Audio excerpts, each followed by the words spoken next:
بسم اللہ الرحمن الرحیم۔ آپ سب کا شکریہ۔ آج پاکستان ایک ایسا جگہ کھڑا ہے جہاں ایک طرف معاشی بحران ہے تو دوسری طرف ہمارے معاشرے میں ایک بحران پیدا کیا گیا ہے۔ ہمارا سیاست میں ایک سیاسی بحران ہے۔ ہمارا اگر آپ لا اینڈ آرڈر سچویشن کا جائزہ لے تو ہمارا کچا سے لے کے پختونخوا تک جو افغانستان کے حالات ہیں ان کا اثرات پاکستان کے عوام بھگت رہے ہیں، اور اس وقت کسی کو کوئی احساس نہیں، کسی کو کوئی دلچسپی نہیں، کسی کو کوئی فکر نہیں کہ پاکستان کے عوام کتنے تکلیف میں ہیں، کتنے مشکل میں ہیں۔ ان کو اندازہ نہیں کہ اسلام آباد میں کیے گئے فیصلوں کا اثر کیا ہوتا ہے۔ ان کو اندازہ نہیں کہ ان کے فیصلوں کی وجہ سے جو تاریخی مہنگائی، بے روزگاری اور غربت اس وقت پاکستان میں ہے، اس کا بوجھ ہر پاکستانی اٹھا رہا ہے، وہ تکلیف ہر پاکستانی محسوس کر رہا ہے۔ غریب تر ہوتے جا رہے ہیں، امیر تر ہوتے جا رہے ہیں، اور پاکستان میں شاید پاکستان کی تاریخ میں جتنا آج معاشی بحران ہے اتنے ہم نے اپنا تاریخ میں نہیں ایکسپیرینس کیا۔ یہ پاکستان پیپلز پارٹی ہی ہے جو ہر دور میں پاکستان کی آئین کو، پاکستان کی جمہوری نظام کا دفاع کرتی رہی۔ جدوجہد آپ کا ہے، پاکستان پیپلز پارٹی کا جیالوں کا ہے، چاہے وہ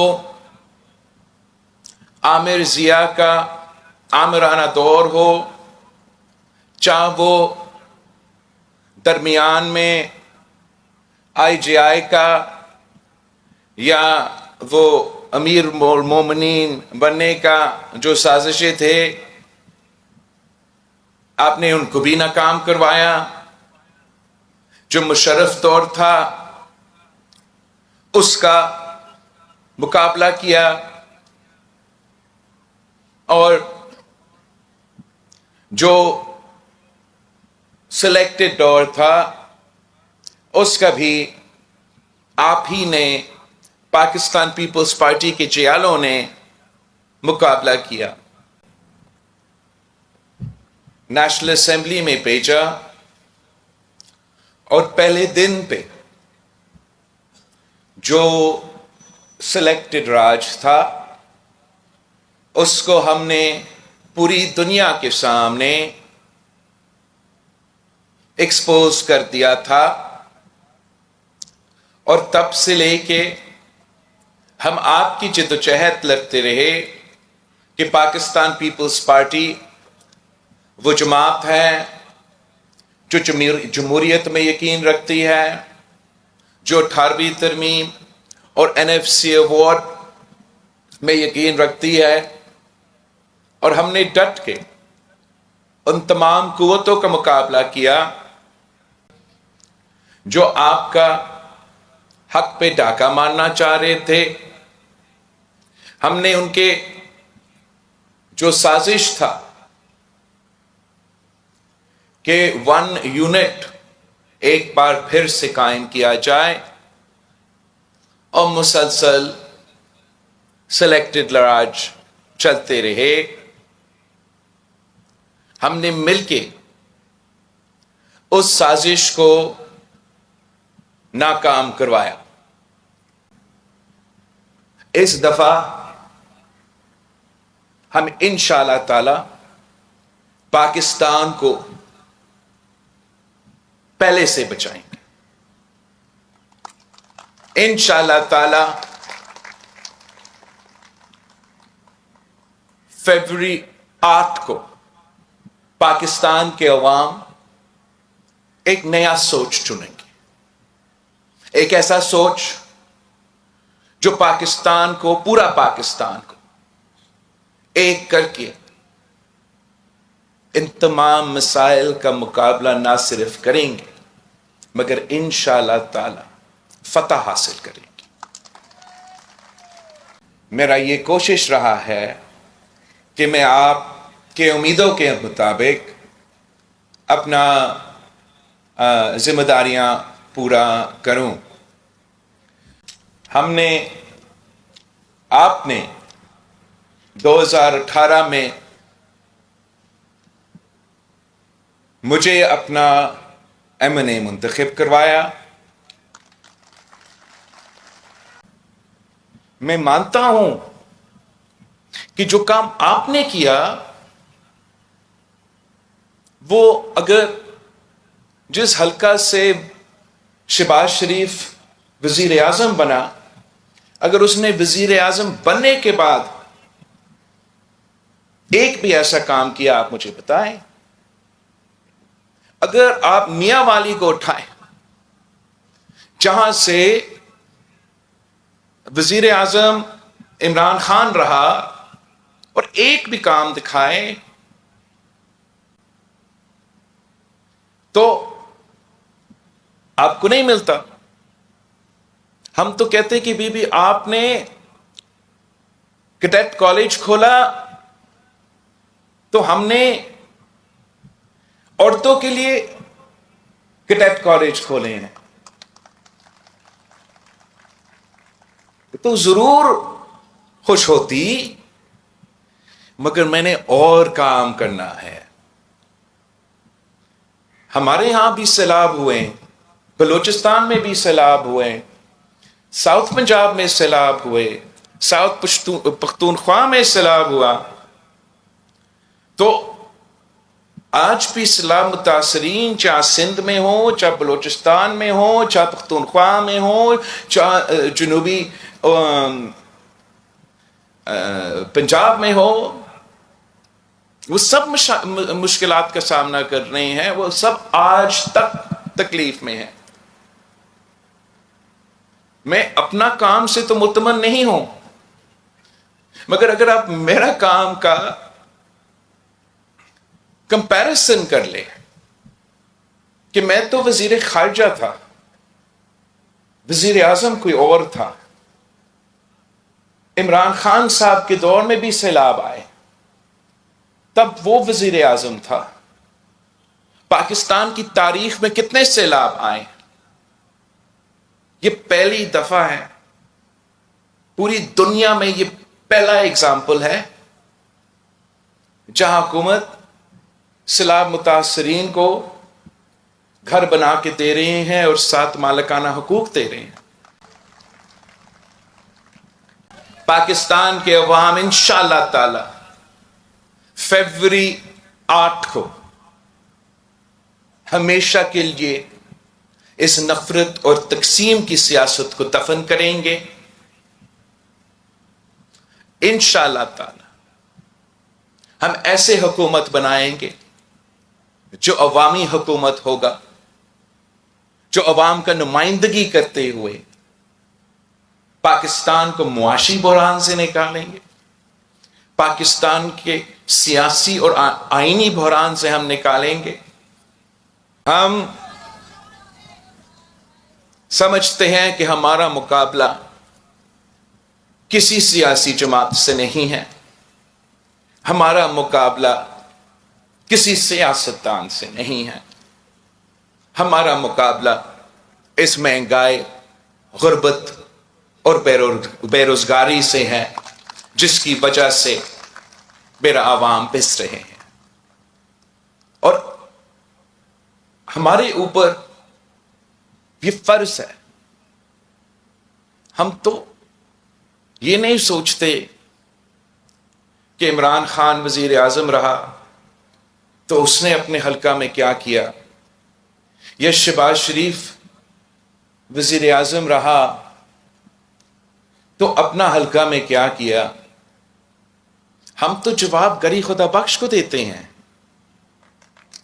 تو جتنا بھی کام ہوتا ہے وہ کم ہوتا ہے. ہمیں گری خدا بخش کو جواب دینا ہے.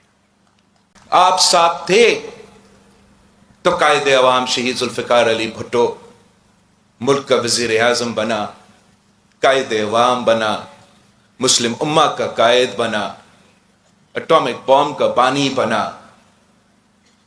آپ ساتھ تھے تو شہید محترمہ بینظیر بھٹو وزیر اعظم بنی، مسلم امہ کا پہلی خاتون وزیر اعظم بنی. آپ ساتھ تھے تو میں ملک کا سب سے نوجوان وزیر خارجہ بنا.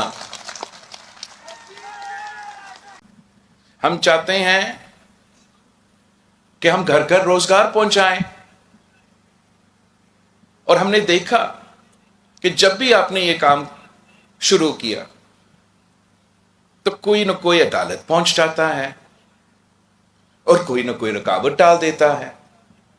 تو بتایا جاتا ہے کہ پتہ نہیں کتنے ہزار، مگر میں تو مطمئن نہیں ہوں گا جب تک ہم گھر گھر روزگار نہیں پہنچا سکتے. مگر اور ہمارا تو کوشش ہی یہی ہوگا. دوسری جماعتیں کو دیکھیں، ان کا کوشش کیا ہوگا. وہ روزگار دینے کے بجائے حکومت میں آ کے روزگار چھینتے ہیں. ہم میں اور دوسرے سیاسی جماعتوں میں اور دوسرے سیاستدانوں میں فرق یہ ہے کہ اگر ہم جدوجہد کرتے ہیں تو آپ کے لیے قربانیاں دیتے ہیں، تو آپ کے لیے کام کرتے ہیں، تو آپ کے لیے فیبرری 8 کے الیکشن پہ ایک بار پھر اس ملک کو چوتھی بار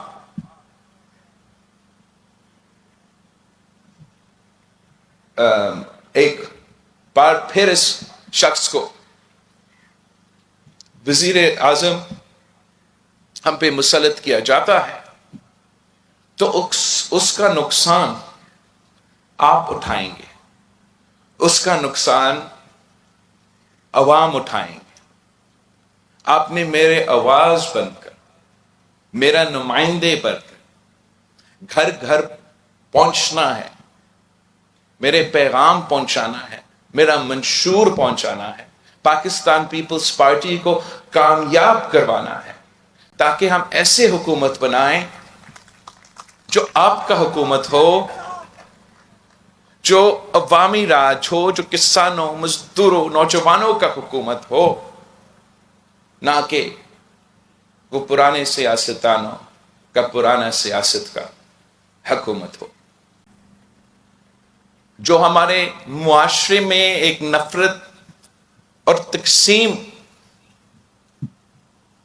کی سیاست چل رہا ہے، اس کا اثر بھی پاکستان کے ہر گھر تک پہنچ رہا ہے. یہ گالی گلوچ کی سیاست سے شروع ہوتے ہوئے ہم ذاتی دشمنی کی سیاست پر پہنچ چکے ہیں. آپ جنہوں نے ایم آر ڈی کا وقت دیکھا، آپ جنہوں نے آئی جے آئی اور امیر المومنین کا دور دیکھا، آپ جنہوں نے مشرف کا دور دیکھا، آپ سے زیادہ کس کو معلوم ہے کہ جو آج پاکستان میں یہ نفرت اور سیاست اور یہ ذاتی دشمنی کی سیاست کی وجہ سے جو ہو رہا ہے وہ کتنا غلط ہو رہا ہے. جو آج سمجھتا ہے کہ ان کا مخالف کے ساتھ کیا جا رہا ہے، ان کو جاننا چاہیے کہ کل ان کے ساتھ یہی ہوگا۔ کسی کو کوئی فکر نہیں۔ میں آپ سب کا بہت شکر گزار ہوں اور امید کرتا ہوں کہ جس طریقے سے آپ ہمیشہ محنت کریں گے، اس طریقے سے اس بار آپ ویسی ہی محنت کر کے ہمیں جتوائیں گے، تاکہ میں آپ کے ساتھ مل کے کام کر سکوں، میں آپ کے ساتھ مل کے جدوجہد کر سکوں، تاکہ میں آپ کے ساتھ مل کے اس ملک کو بچا سکوں۔ جیے بھٹو۔